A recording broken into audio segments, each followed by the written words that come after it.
vision, your being, your intuition, and then acting from that without regret, cleanly, without regret.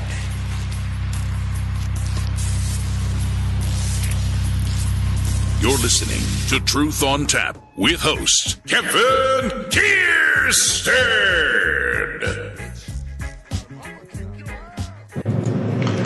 Well, you heard it there. Yeah, you heard the Terrance McKenna.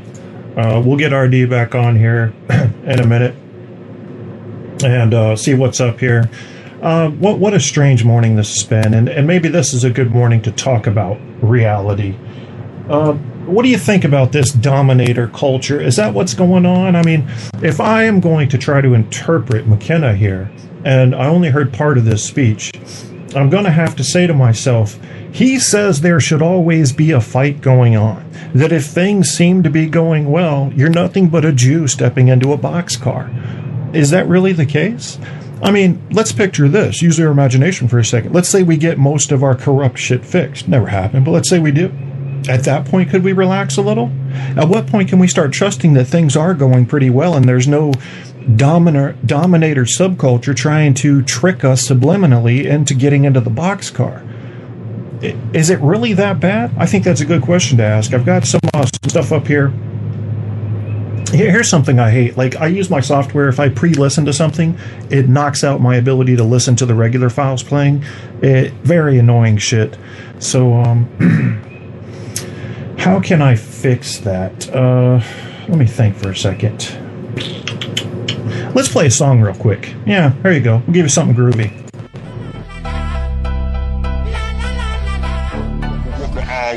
I tell you where it's from. Africa, that's from where Ebola comes. West Side, it hides in the suitcase.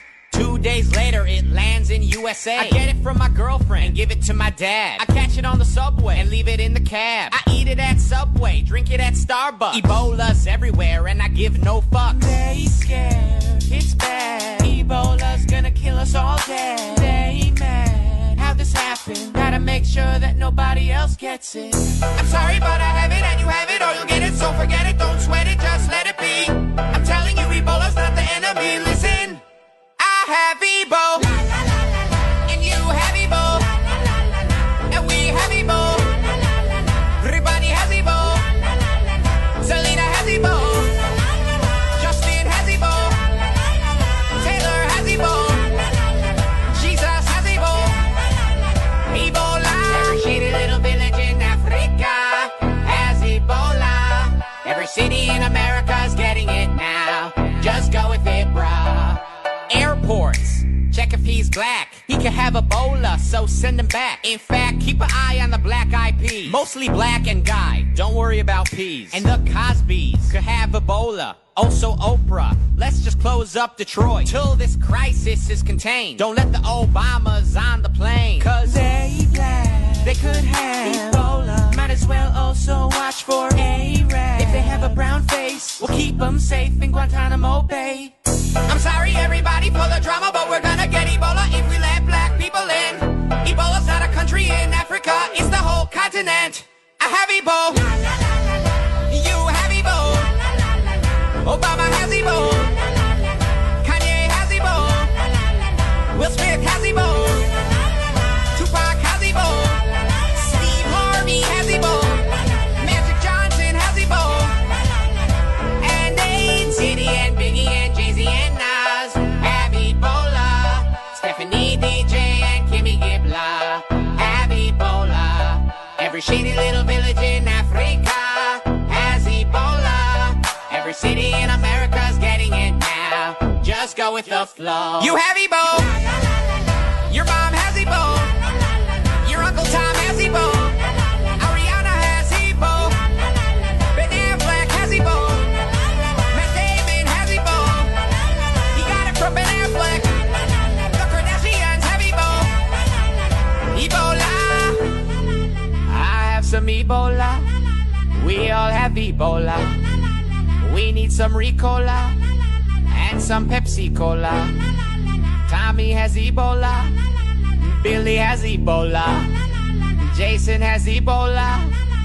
Trini has Ebola. Oh, wait, no, she died years ago.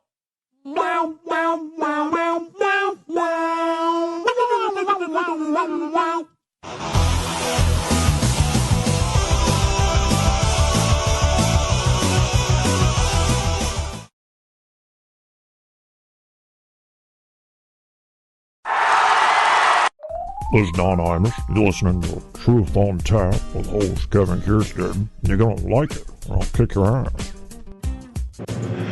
Yeah, no, you won't, Don. You know who Don Imus looks like, if I may?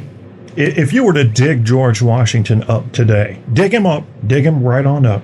Pull out the bone. I'm sorry, George. I know it's kind of a sacrilege thing. You don't dig dead people up unless you're doing a post-mortem murder investigation. But that's who Don Imus would look like. George Washington's corpse from circa, 1801, give or take. I don't know the day he died. I don't commit such things to memory. It's almost irrelevant. It's amazing how people will try to hang you on facts, little factoids, that when you look at them in the grand scheme, not only of human history, forget about human history, of universal history, they mean shit. They mean nothing. If you think about it today, I had a friend, Lewis, I'm not going to say his last name because I don't have his permission, comment on my Facebook page earlier. I was asking about basically an analytical thing over caveman behavior and murder.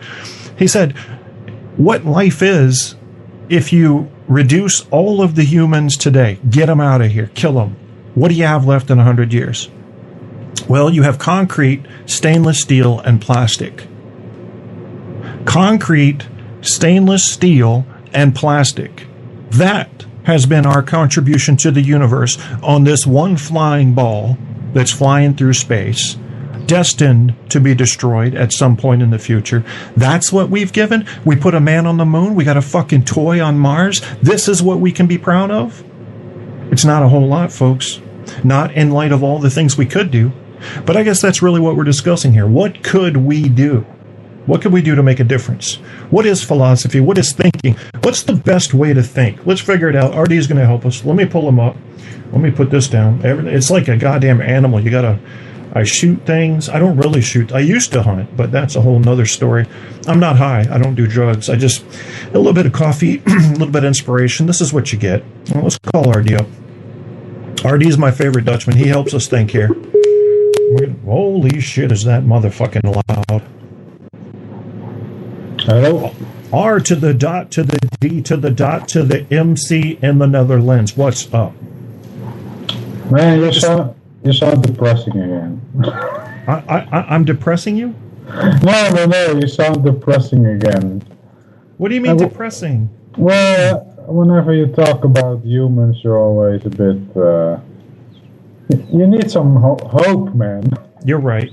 I am depressed because I don't think we're all that important, RD. Why should I think we humans are important? And if we can, let's keep it on the topic of philosophical humanitarian viewpoints as far as what do we do that matters? How should we think? Well, I don't know, but I do think that the way we've been doing it for as long as we can remember or trust history, I mean, we're not doing the best job, but maybe we haven't seen our full potential yet, and that's worth finding out, at least. I mean, we got to give it a try. True, but how long could that take? I mean, I pulled out some of the most famous philosophy quotes ever, and here's the first few. Tell me how depressing this is. Socrates, the unexamined life is not worth living, which I think most of us agree with. Ludwig Wittgenstein says, whereof one cannot speak, thereof one must be silent. Well, that's retarded. That sounds very Confucius. Third one, entities should not be multiplied unnecessarily. William of Ockham. Now, Thomas Hobbes said, the life of man and the state of nature is solitary, poor, nasty, brutish, and short. Well, fuck. How am I supposed to feel optimistic when I read stuff like that, RD? Well, it's not very optimistic, but I think it's also a product of the way we've been thinking and living, It's a product of the same thing. So I can walk out my door, and it has to do with I'll go back to this thing about this is water, right? The thing we listened to earlier. It's all a matter of what you pay attention to. You can argue that everything is going to be great and we're going towards something pleasant, and you can also watch the exact same world and argue that it's all going down the drain. It's just a matter of what you are willing or wanting to believe, I think. Mm-hmm. So you think that humanity needs a thinking overhaul? Is that where you're going with this? I do think we need an overhaul, not just in thinking, but in a lot of ways. I mean, just like David Foster Wallace said, that people, they are constructing meaning from experience. But, I mean, each experience is unique. Each person is unique. So there is a lot of meaning to be to deal with. Everybody has his own view on life, and it's difficult to bring this together. Especially, I mean, how can you communicate exactly how you feel? It's nearly impossible. We haven't even found a way to communicate that to another person, really. Maybe unless, like, for example, people that live together for 10, 15 years will start to finish each other's sentences and know what the other one is thinking, but you can't really put that kind of effort into each of your relationship, So you're saying we're basically infants of thought. We haven't even figured out how to communicate yet. Yeah, I think our language is pathetic, to be honest. Yeah, me too. So, but nobody's trying to solve this. I mean, maybe we will bump into it by accident, which is what usually happens with great findings. Luck is involved. Yeah. Well, I wrote a book about an alien that was on Earth, and in his native species, they communicated not just with sounds, but with body motions and movements like a sign language, and a couple of other things like head movements. And really what it was all about was it takes a lot of information to get nuance. If you ask somebody how they're doing today, what do they say? I'm fine. I'm okay. If they really told you how they were feeling, they would need 15 paragraphs. And even then, they'd only be scratching the surface because we don't have words for a lot of the things that we feel. Yeah, that's also something that McKenna talked about. That sometimes people say, I see what you mean, but you would really literally have to really see what somebody means. It needs to be visual, I think. I mean, especially if we're both men. You know how visual men are. Yeah. It's so any language that men would have, it needs this visual aspect. And I mean, if you take the internet, a lot of things on the internet is miscommunication because you don't really see each other. If you're typing and not even speaking, you can't even listen to how somebody is phrasing a sentence or using a certain word, You don't hear any emphasis. It's really hard to communicate using these devices we use now, but maybe in the future you will be able to show somebody else the virtual reality you build around your feelings. I don't know. Maybe it's coming.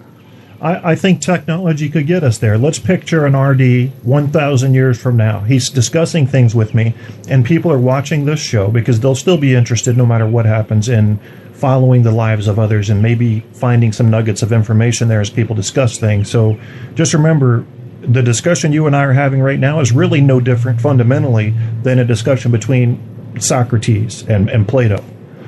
This is how discoveries are made.